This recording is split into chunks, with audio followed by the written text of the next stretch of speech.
You're listening to DraftKings Network.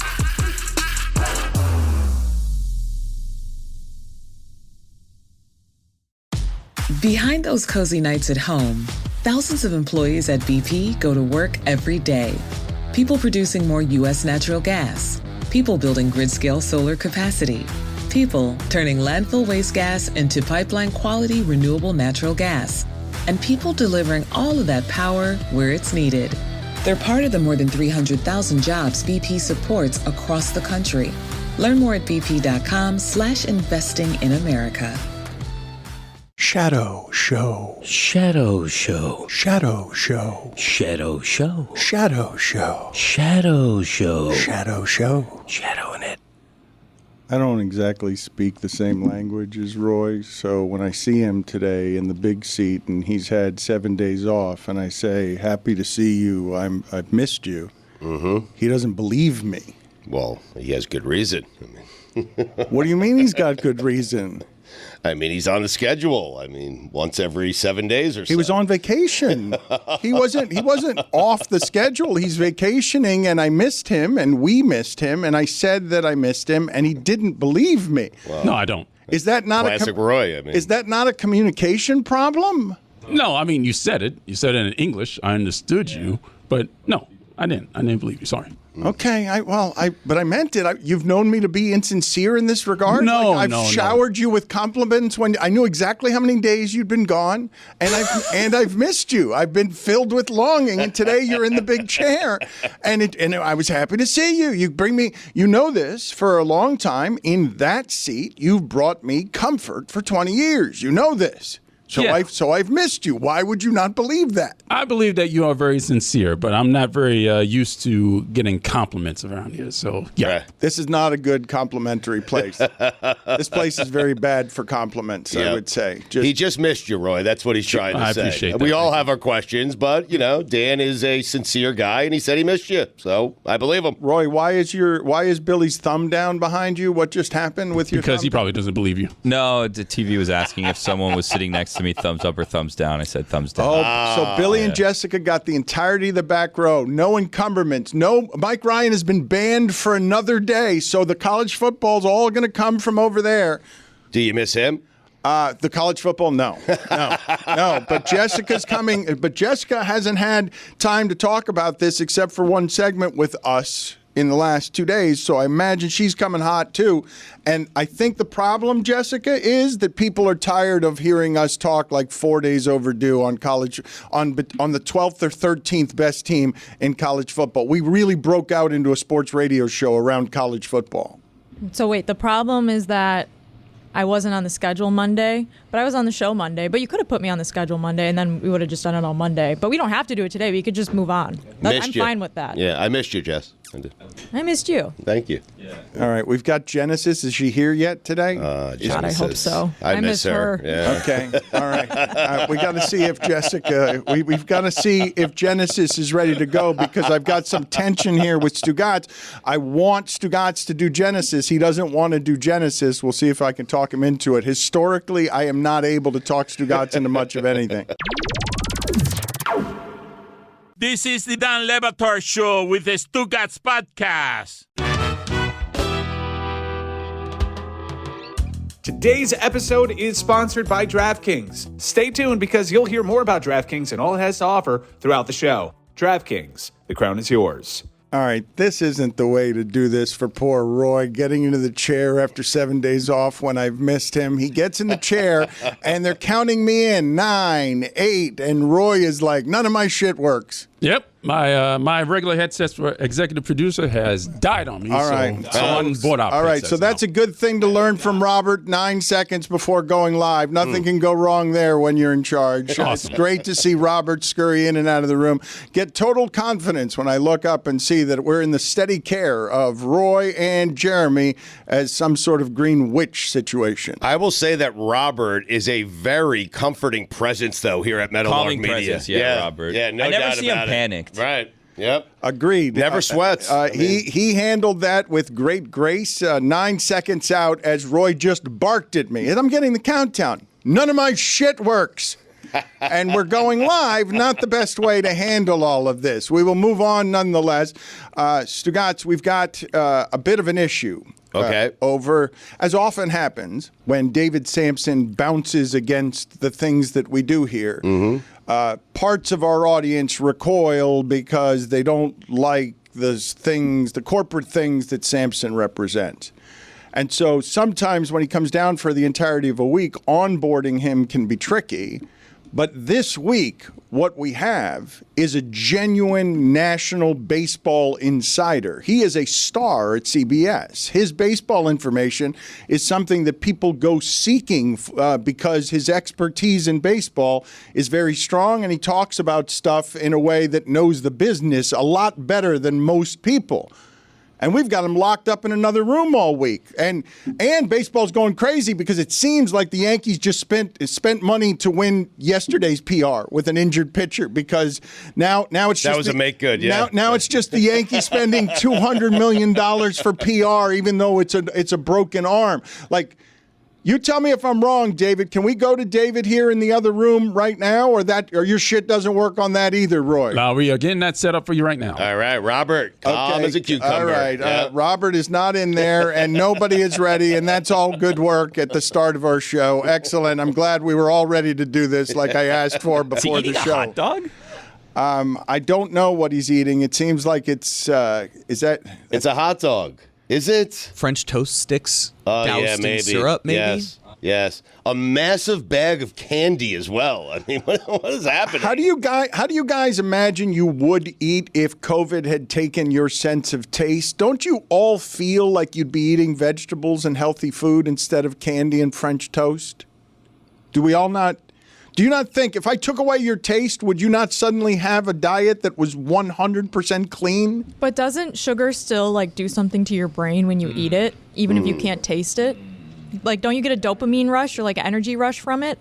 I will have to ask him more questions about his expertise as he eats candy. It stands to reason if all foods are tasting the same, that would be the time for a diet. Yes. I mean, it stands to. You're right. Well, yes. I'm not even just saying a diet. If you tell me, as someone who struggled with his weight all his life and doesn't even understand what it is or how it is that he eats sometimes, still at 55 years old, still don't know why it is that I'll want to eat a ton of things because whatever didn't get.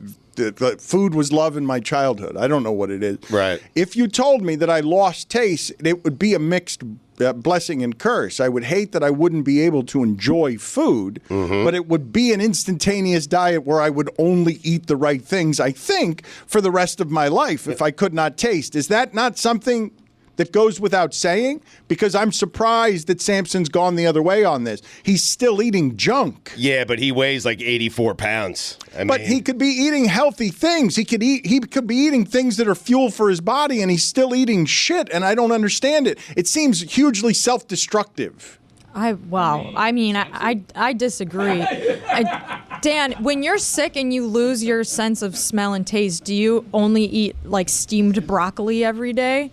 To me, it seems like you would still eat the things that bring you comfort if you're sick or if you can't taste them, even if you can't taste them. But you're basically saying that eating then becomes about it has nothing to do with taste. That's correct. I think that's true for a lot of people. Eating is more than just taste. Eating is coming together with your family and making a meal and enjoying it. Breaking bread. I don't know. There's a lot more to eating than just ooh, this tastes good, I think, for a lot of people. Do you guys enjoy eating? Love eating. Yeah. I'm Really? doing it right Absolutely. now. Why, you don't? I found myself I don't think I enjoy eating. I think I just eat because I have to. You know what I mean? I'll go. It's kind of a hassle. I'll have the meal, but a lot of times, if it's dinner time and I'm feeding my kids or whatever, I'm eating standing up and I'm just trying to rush through it to get to the next thing. There's very few times, and Dan, I don't know if you enjoy eating or the practice of eating or the taste of the food, but I'm just yeah, I eat because it's a necessity. I have to have breakfast, I have to have lunch, I have to have dinner, and I do it because I have to. Mm-hmm. 3 squares. I mean, he asked you a question. He didn't ask me a question. I don't know what your eating habits are. I found them to be vaguely disgusting. It's walking around with a piece of bacon in your hand and no plate and no napkin. That's eating, Dan. Over 20 years, I've seen some strange eating habits. For about 10 years, Roy straight ate from a vending machine. 10 straight years. Mm-hmm. Now, Stugotz, when I see him eating, it's usually, I saw bacon sandwiches the other day, which confused me. I didn't know there was such a thing as just a sandwich with bacon. I don't like a bacon sandwich. I just like the bacon. But I don't need the bread with the bacon. But I did not even know there was a bacon sandwich. I was wondering if Meadowlark is like skimping on breakfast all of a sudden because we're hard times and we're making bacon sandwiches, which seems like not a cheap sandwich, but also doesn't seem like a real sandwich. Because Samson was coming into town, so we needed to show him that we were cost-cutting wherever we could. Yeah. So there was no cheese. There was no condiments like ketchup or anything. I think it might have had also mayonnaise or something on it. I don't know. I couldn't tell. It had something white near it, but it struck me as odd that it would be just a bacon sandwich. But you guys are looking at me with some sort of disgust. I marvel every day. We've got a company that feeds people breakfast and lunch. We do. It's a very nice thing. I probably look too deep into this, but I kind of make judgments about the company, Meadowlark in general, just based on the food spread. I do. It's probably unfair of me, but when the food spread is good, I'm like, all right, we had a good week. We sold some stuff. We did something. We have some more money. And when we don't have a good spread, I start to worry and question everything that's going on around here. Don't pat yourself on the back too hard, Dan. It's pretty common for productions to have food on standby for people because the people in the control room are there for 12 hours without a break most of the time. Jessica, honestly, forgive me if that sounded as if I was patting myself on the back. I just remember how I couldn't get ESPN to feed our people a breakfast that was going on at the Clevelander downstairs. It's why I wrecked First Take that day. I was mad that ESPN came in and all of a sudden ESPN's dining on what should be the food for the cameramen. So if ESPN's not paying people or to eat food, I didn't realize that we should all be eating during work. Do I have that wrong to be surprised by that? I think part of it is we don't get breaks and we're just working 7 hours straight sometimes without a 15 or so. Yeah. I don't know what it is. Eating's become a chore. I'm with you, Billy. Because then if different people start taking lunch at different times, then it's like a situation where you can't get things done. Jason, so get back in the control room. We need to start. Please. That's Let's be honest. And I don't want to cause problems here. Do you? Jason eats more than his fair share. Oh no. And Fuentes. Heavy hand Jason has on the food. Sometimes we get out there after post game, all the food's gone, and it's like you think 4 people were working here today. Like, nah, Jason came a little early today. He needs the protein. Mm-hmm. The amount of days I've had where I finish writing a title or a description and I walk out looking forward to lunch and there is literally nothing left out there, but people have already put away their leftovers to bring home for the night for dinner. Gino Fuentes. Oh. These are the things we have to navigate. What time Jason eats and what mood Kristen is in that day. Most days it's Mediterranean, so that's what we're eating. Right. Lamb chops. Okay, I am sorry. I just saw Robert howling with laughter in the other room, and a stray shot came across my ears on a channel that no one's supposed to be in that just screamed, "Talent eats all the food." Just a stray shot like this was on a. That's wrong. It's a channel. I've got a channel in my ear I've never heard before. Okay, someone who is not supposed to be talking to me during the doing of a live show when all my executive producer's shit has broken apart isn't supposed to be a stray shot. Talent eats all the food. Now I got director Jason trying to get in there before you guys because everyone's putting in their pockets and going home with it. I can't believe Lewis said that to you in your ear. He's not on that channel. This was a private channel I've never heard anybody on. I've never heard that voice accusing Talent of eating all the food. It's a voice. Is that Harry? Harry! With Lucy? Like, who was that? I didn't even know who that voice was that just accused Talent of eating all the food. Talent's doing a lot of work there. Samson. King Batard with your off-limits people who aren't allowed to talk to you. Oh, no. Samson is in the other room. Let's go to him and find out. First of all, have you thought about eating healthier? No, I have not. I have thought about what it would take to not have pork in every single offering for every meal that you guys serve. I've thought about that. Can you tell me what it is? Here I was patting myself. King Batard was patting himself on the back for producing breakfast and lunch, and Jessica said something that I hadn't even considered, which is production services. If you're working 6 hours a day, it's always with breakfast and lunch. Hadn't even considered it. Yeah, when we looked at the budgets, Dan, you should know that you guys are a little skimpy on the food budget, but I will say that there is an amazing job that's done by your people to get food in. Love it. Just really attentive, but just lots of pork. So much. But so you're saying that Meadowlark and its bacon sandwiches is producing bad food? I'm saying I went to up the budget on that. I'm upping the budget on the food. Okay. I think it's important. I also am going to start secreting some away because what Jeremy said is exactly accurate. I had a late show yesterday, and when I came out, there were no more Chick-fil-A bacon burgers. And that's outrageous. Jason. Okay, so we will find out what's going on with Jason in a second. But he's eating. I am sorry that we disrespected your takes and your talent over the last couple of days because people are seeking you out for your baseball information. If you want, I am assuming nothing personal was consumed by baseball today, although he covers a lot of different stuff on his podcast. What is the most interesting stuff from baseball yesterday, David? The Yankees, I happened to be talking to you when the Yankees news came in, and you were legitimately shocked. Like you sounded like you were appalled by the idea that the Yankees would just try to buy $200 million worth of PR. It just wasn't necessary, Dan, and I think the whole industry is less than happy about the Max Fried contract, except for Corbin Burns, of course, and Scott Boras, who are the amazing beneficiaries of this contract because Burns will get more than Fried. And what the Yankees did here, this is not how they used to be. They're being so reactive against the Mets, who are pretending that they can take over New York. They're looking at the videos of Turturro. They're actually reacting to fans and this visceral anger that's not just towards Soto, it's also toward the Yankees organization. They felt this pressure.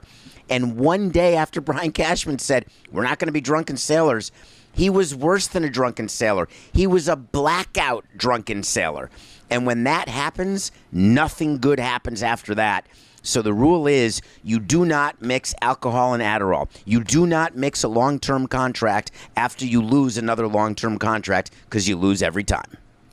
But was Max Fried not something that the Yankees needed? Like a pitcher at that level, a left-handed pitcher in particular, the Yankees were desperate for starting pitching down the stretch. Oh, but Jeremy, I simply assume that what Samson is doing there is that's not worth it because it's going to get hurt. You cannot trust that body to not break down. But there's a value in pitchers, no? Guys, over the last 5 seasons, he leads Major League Baseball in ERA. You're acting like they signed a bad pitcher yesterday. No.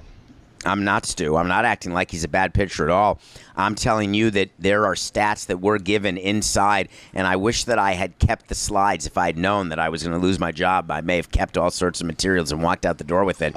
But the slides that Bud Selig and Rob Manfred would put up that the union was not allowed to see, except for people scurrying out of the room to leak it to Ron Blum, if you know, you know, are all about old pitchers and how bad they are, how it never works. So for me, I know Max Fried is an 8-year deal. He's pitching at 31. He is not going to make it the full 8 years. And remember, the Yankees just signed Rodon, another lefty. And guess what? That deal hasn't worked. So it's just like they're compounding it. I don't blame the Yankees for wanting Fried, but I do say the 8 years is absurd. I mean, we're looking at a Major League Baseball with two different ways to operate, right? There's the haves and the have-nots. The Yankees are one of the haves.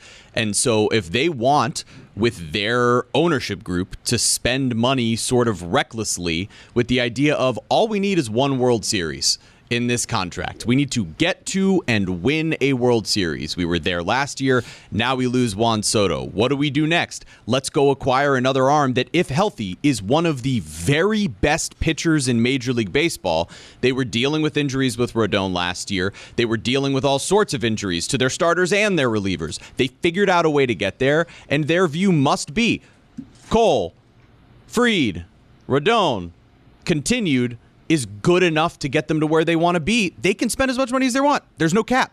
Dan, I can only tell you that we need a cap. Okay, I'm not doing this with you. I'm not going to do this with you. You don't have a cap, and so therefore more money for everybody. And Jeremy's not wrong when he says, yeah, just spill it all over the place. Who cares? It's funny money. The customers are going to get more players that they want. You're not exactly wrong. This is an ace type of pitcher, but all Samson's doing there is saying you can't guarantee $215 million to somebody you're pretty sure is going to get hurt. Soto can also get hurt, but as a pitcher, you're pretty sure this guy's going to get hurt. But why not? Because you're the Yankees. Every one of these teams makes at the top, has an unlimited amount of money they're allowed to spend. So realistically, who cares if it's reckless, if you're a Dodgers or a Mets or a Yankees? Because you want to win. And whatever the bottom dollar line is that you need to get that player that's going to help you be better than all of the rest of the teams in Major League Baseball, you're just going to spend it. And it's reckless in terms of, yeah, he's going to deal with injuries, and at the back end of that contract, it's going to be bad, but you're the Yankees. You can just spend more later. They can afford to be reckless. Right. They can. I mean, you're right. I agree with you. And Dan's talking about the injuries with Fried. I mean, 3 of the last 4 seasons, he has started 28-plus games. I mean, I know he got hurt 2 years ago, but he's been, for the most part, he's been healthy throughout his career. They still also have over $500 million that they didn't just give to Soto. Yes. That they can now use to get like a Christian Walker type or something and improve first base. So, like, you can now spread the wealth that you're going to spend on one player to different positions, and then hopefully that will get you to where you couldn't get to last year. Howdy, folks. It's Mike. And guess what? It's Miller time.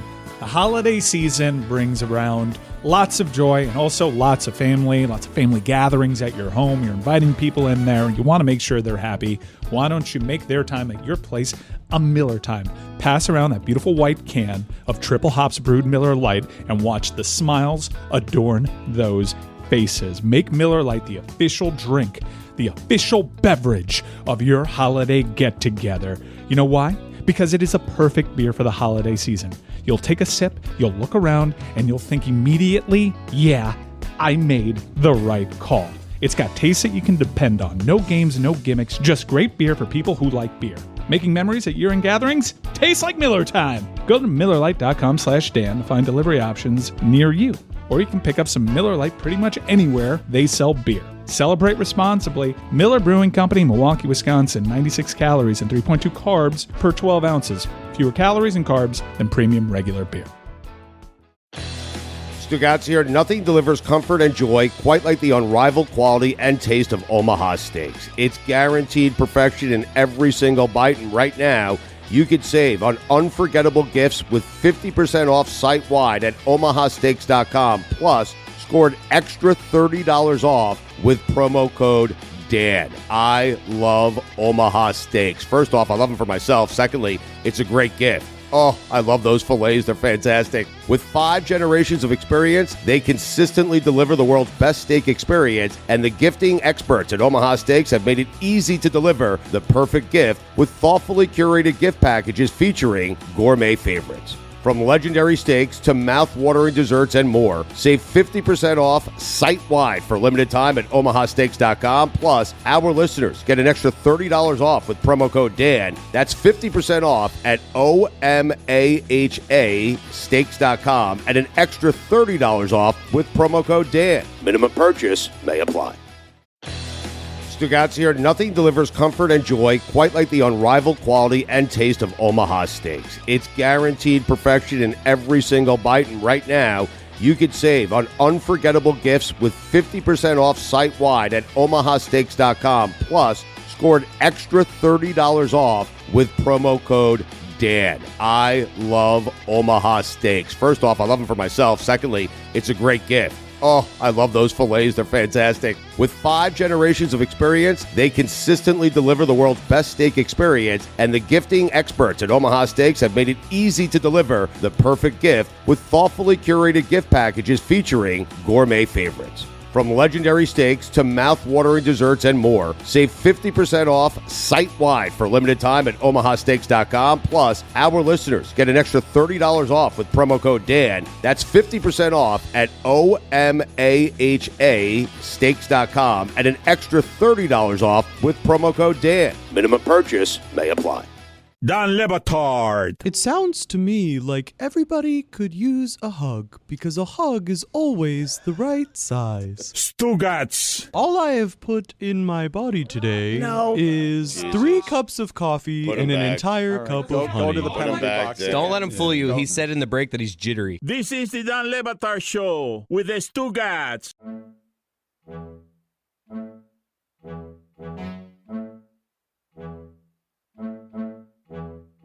Don't you assume, Samson, that once all of this continues to escalate with the Yankees are going to get pressure to be in this game, prices are going to skyrocket everywhere, and you're going to explain to us what it means that the Dodgers have $1 billion in deferred payments, so one can assume they'll keep getting more Blake Snells too, right?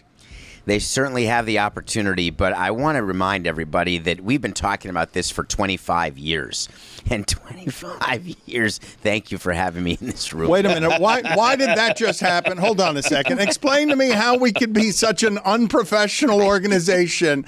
How can that just happen to top baseball CBS insider David Samson, where you guys just have a small room? He's at the top of his profession, and you guys...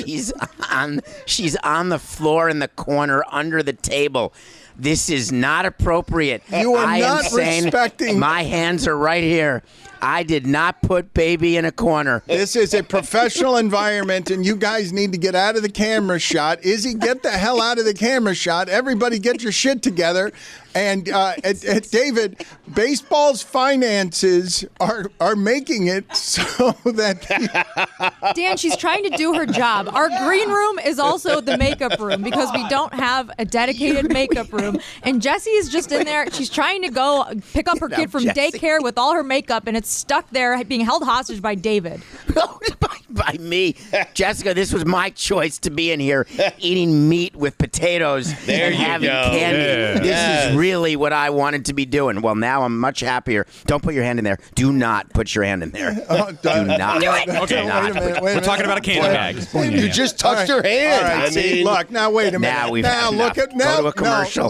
No, we're not going to commercial. But look at what just happened here, David. That is wildly inappropriate. Optics, unfriendly, unkind, because you're a germaphobe, and Jessie's just hungry. She's a desperate rat working in the shadows of this startup living, and you're trying to be a professional over there. She's hiding in a corner. She comes out for her first time to frolic on camera, reaches into your bag, and you're disgusted because you won't let anyone else touch your sugar. I have pork-infested potatoes right here if you want. David, what is happening with the business of baseball right now? Thank you. It'd be nice if we could talk about that for a moment, Dan. We'll talk about it. This is not an example where the haves and have-nots. It's just starting, Jeremy, when you were just a little pisher. This same thing was being spoken about in 2003 when the Marlins won the World Series. There was the big bad Yankees against the small market Marlins. So this is an old story. So none of this should concern anybody. Nobody's acting differently than they used to act. The numbers are just different. But in the NBA, they're different too. In the NFL, they're different. Jim Kelly never made in a career what Daniel Jones makes in a year. I mean, I don't know if that's a fact. That's reckless journalism, but let's pretend it's something close to that. Hold on a second. I got to help you here. Just wait a second. Yeah, if you're going to do it that poorly, get your shit together, man. Time to throw away all journalistic credibility and get reckless. Here is something we like to call reckless speculation. You're good. I am good. I believe that Jim Kelly was underpaid because he was old. He's old. In his whole career, his career earnings are less than Daniel Jones made in that guaranteed nightmare of a contract with the New York Giants. He's right. Oh, my God. Think of the Jim Kelly made insanity. $28 million. Daniel Jones made $36 this year. Yeah, so the money in the sport is crazy and more of it's going to be shared, but you saw what just happened at the bottom of the standings yesterday, right? If you are one of the people like Billy who still has an allegiance to the Marlins, they trade their one name popular player, a guy that people actually like, one of the last embers of connection to anybody. Yeah, that guy's kind of fun. He hits giant home runs and roly-poly runs around the bases. He looks funny. I can get attached to that, and they have him for a couple of years. They make a playoffs miraculously in the middle of the pandemic. It looks like they're going to get back in the game. Well, they've made the playoffs twice. They made one in the pandemic and they made one a year. Like not this past season, the one before. That's correct. He was also under team control, which is why this is particularly odd. Okay, so walk us through with the former president of the Marlins how you're hurt by that Burger trade, because he was the last guy out the door who had a name that anybody connected to. Well, I mean, they still have Sandy on the team, but we'll see how long he's still on the team. They still have Luzardo on the team, but he's been the subject of trade rumors already at the winter meetings. They still have Yuri on the team, but we'll see when he comes back from his injury and how long he's on the team. I mean, it's just kind of like the weird thing about Jake Burger is that you had him under control, but it seems as though he was not someone that fit the profile of what Peter Bendix wants this team to be. He wasn't great defensively. Offensively, he hit home runs, but that's basically all that he would do. So they sent him away, and they got 3 prospects, and now we'll see what happens, and we'll see if they can build in the draft. And, oh, by the way, they had tied for the highest odds in getting the number 1 pick yesterday in the draft lottery, and they lost the lottery, and now they're picking 7th. So we'll see what they do with the 7th pick in the draft, which is not a guarantee anyways. The problem is like you're rebuilding yet again with someone who was part of a successful organization, but you can realistically question how much of an input he had in making that organization a success, and if that is something that he can transfer down here. And so far, I mean, it's too early to tell, but it's also one of those situations where it's like, how many people do I want to give 4 years to figure out if they know what they're doing or not? And they get rid of a lame duck manager that did his job by getting them to the playoffs. You want to parlay that into something that feels like a little bit like what Arizona was doing. You're trying to parlay successes. You're trying to build, right. But yesterday, while they're talking to the manager from the Dodgers, Casey McCullough, or whatever his name is, first base coach from an other organization. I thought it was Dave Roberts. While he's talking about Burger and what he means to the team, they trade him a couple of hours later, right? This is, and as the baseball nerds laugh at you because you had the best odds for the number 1 pick and you end up at 7. Also, like in fairness, like the manager situation, he kind of dumped them, right? Like they spun it as this was like a mutual parting of ways, but like there were reports that they tried to extend him and he turned that down and said, you know what, this is not going to work out here, and decided to leave because it's a dumpster. Skip decided that pretty much the moment Kim Ng wasn't brought back. He and Peter Bendix were not on the same page. Billy, is it difficult to root for a team that's simply not trying? It seems like they're not trying most of the time. Like the Jets are frustrating, but they're frustrating for different reasons. They just don't get it right. But it's not trying. It's not having enough money to compete in this atmosphere, combined with some incompetence. Not true. But that has to break you as a fan, I think, right? It's not true, guys. I keep listening. You keep me in this corner, but you guys are talking. There's plenty of small payroll teams that make the playoffs consistently. The Rays were one of them, but look at last year. The Guardians, look at the Orioles. They went through a rebuild, and they are now a force, and their payroll is not big at all. The Royals, there is a way to do it. I wasn't that good at it, but it wasn't for lack of trying. The fact is that Skip Schumacher he never even moved his family here. He was never going to be in Miami long term. He was using it as a stepping stone, and now he's back where he wanted to be closer to his kids. That's it.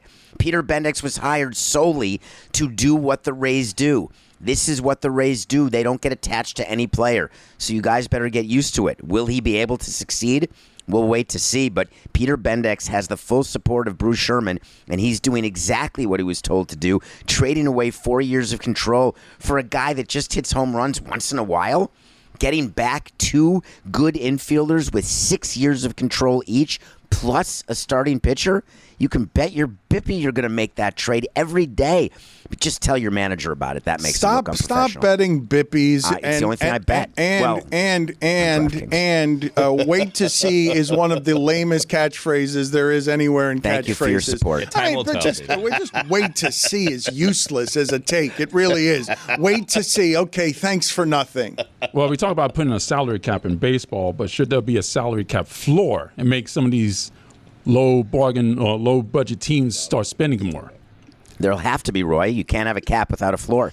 That's the reason why there's never been a cap, is there was no way to fund the floor, because teams like the Marlins would get together and say, we'll agree to a cap, and we'd love that, but you have to give us more revenue sharing in order to make sure we can get to a floor. Forgive me, I'm ignorant here. I really am ignorant. Didn't you get in trouble for not even making the floor with the Marlins? Didn't you get in trouble for hiding money in the corners because when they put a floor on the Marlins, all the other teams got mad because you were taking too big a percentage or something? You know what? Hold on. I think I got some of my facts wrong here. That's reckless. Jeremy, hold on. Hold on. Time to throw away all journalistic credibility and get reckless. You said 'em already, man. Here is something we like to call reckless speculation. You're good, Dan. Yeah, what did you get in trouble for? Because you got in trouble for something.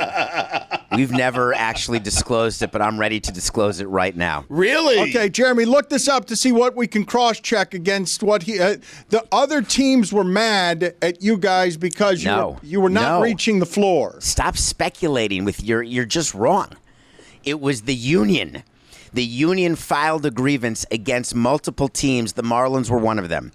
The grievance stated that we were not, among other teams, using our revenue-sharing proceeds to improve the team on the field.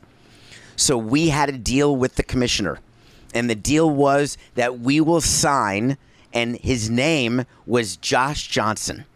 We will sign Josh Johnson to an extension because we're getting into a new stadium, and we want him to be the opening day pitcher. We'll sign it, and we will write a letter saying that we were in violation and we're curing the violation in return for the dropping of the grievance against all the teams. We went Don Baylor. We took one right on the chin for baseball and signed Josh Johnson. And traded him a year later. Mm-hmm. Not a year later. That's not right, Billy. We traded him a year after the new stadium opened. Oh. Well, quite frankly, it seems like the Players Association could file the same grievance against the Marlins today. They did in 2018. Repeat offenders on this regard. That wasn't me. Look at him laughing. He's so happy, It's so just pleased with sinister. himself. Yes. It's just sinister. It's disgusting. You disgust me. David, I am wondering, you mentioned documents and you regret not taking some documents with you on the way out the door. What documents do you regret not taking with you?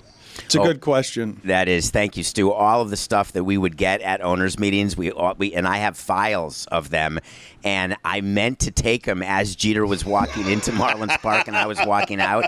So it's all of the exhibits that showed all of the players and all of the things that we have against the union and all of the nefarious things that we do. It's this smoking gun of crap, and now it's sitting in the wastebasket. Oh.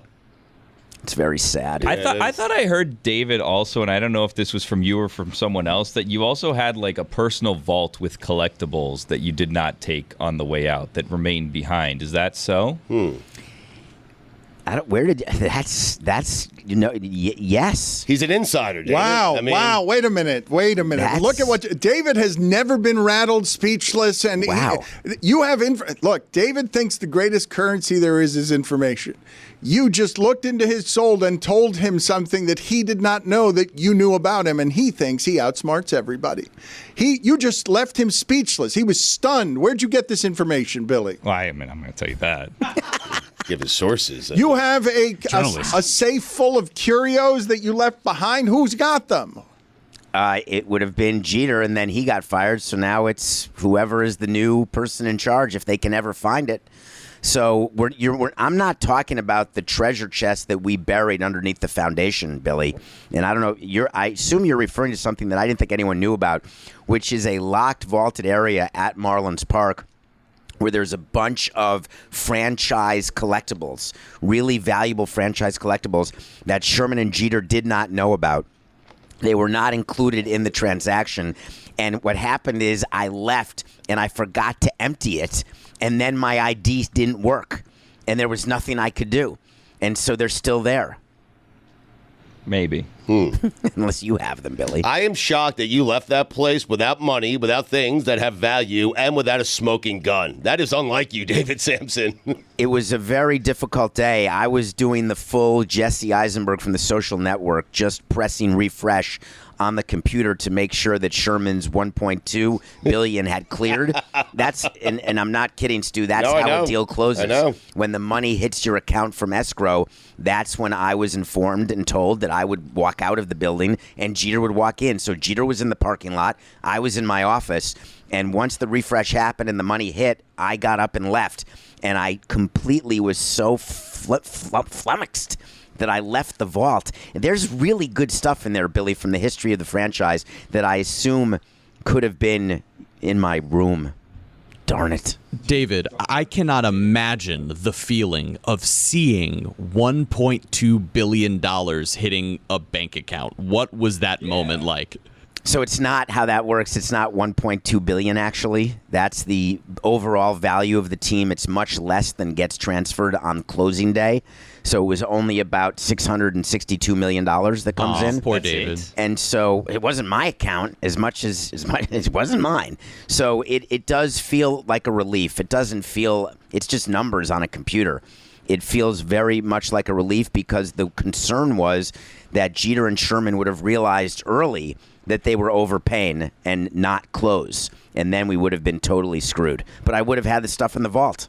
So, was that realistically a good day or a bad day for you? Because as soon as that closes, you kind of know you're probably on the way out, right? Yeah, I knew negotiating that I was going to get fired and get to join you. What a great day, knowing that I can spend my time with you guys at Meadowlark. It's like a dream come true. For 1/10 of the salary and 20/10 of the aggravation and pork in every piece of food. It's like a dream. Billy, you know what I'm thinking? Heist. Wow. I like it. Hey. Yeah. Gonna get that Jeremy Hermida ball after all. Jessica, I would absolutely agree that we could get into Marlins Park because I know some different ways to access the building, but I would need help. We'll stuff you in a suitcase, like an Ocean's 11. You guys really want Heavy-handed, Stugotz. You guys really want this person accused of a second heist of Marlins baseball? We would get away with it, Dan. He's gotten away with it. Look at him. It's just numbers on a computer, and he's out here laughing as Not the face reputationally. as the face of corporate greed. I don't know if this is getting away with it. He's sitting in a room. He's locked in a room on a couch with a makeup person. He got his $1 billion, and he got out of the game, and now he hangs on to the game as an information insider, doing it in a way that's almost as fun as when he was inside the game. In fact, I would ask you that question. Which is more fun? What you're presently doing right now, holding a microphone, or being the president of a Major League Baseball team, or the Marlins anyway? It's way better to create the news than to report it. So you had more fun as the baseball president? I said it was way better. I have more meaningful interactions now, which I appreciate, Dan. But make no mistake, creating history one way or the other, good or bad history, is better than reporting it. A lot of bad. Some very good, Roy. Some. Anything else from baseball yesterday that people would be seeking you out on because they got a little bit of it on Nothing Personal, but you were telling me that you'd embargoed some secret baseball thoughts for just our show? Yeah, I wanted to talk about one thing about the Max Fried deal that we did not cover on Nothing Personal, and that we saved what you call a scrap. When you are a team and you are in a position where you don't get a player, what an agent does is they call the team and say, we can solve all your problems. We can take away all the negative PR. And what the Yankees got is it wasn't even Boris, because Max Fried is represented by a company called CAA. And CAA does not normally traffic the way Boris does in terms of putting their players where it's just about money. But what Boris has done by retaking the world with the Soto deal, he has caused other agents to act more like him, not less like him. So CAA goes to the Yankees and says, we will solve your problems, but you are going to pay and it's going to hurt. And that's the only way a deal comes together as quickly as it did, is when it's a one-way deal. The Yankees just gave in to what CAA asked for, not even believing that the Yankees would say yes to it. There was no talk of an 8th year until Soto signed, and then it happened in a day. And the only way that happens in a negotiation is when one side gives. And my God, the Yankees were bent over. David, if you're worried about the pork at lunch, I think with that $662 million, you could probably buy a spread for everybody. Jeremy, I was the president. I have as much equity in that team as you do in Meadowlark. Well, you're right. I guess that's why we both can't pay for lunch. And there's pork.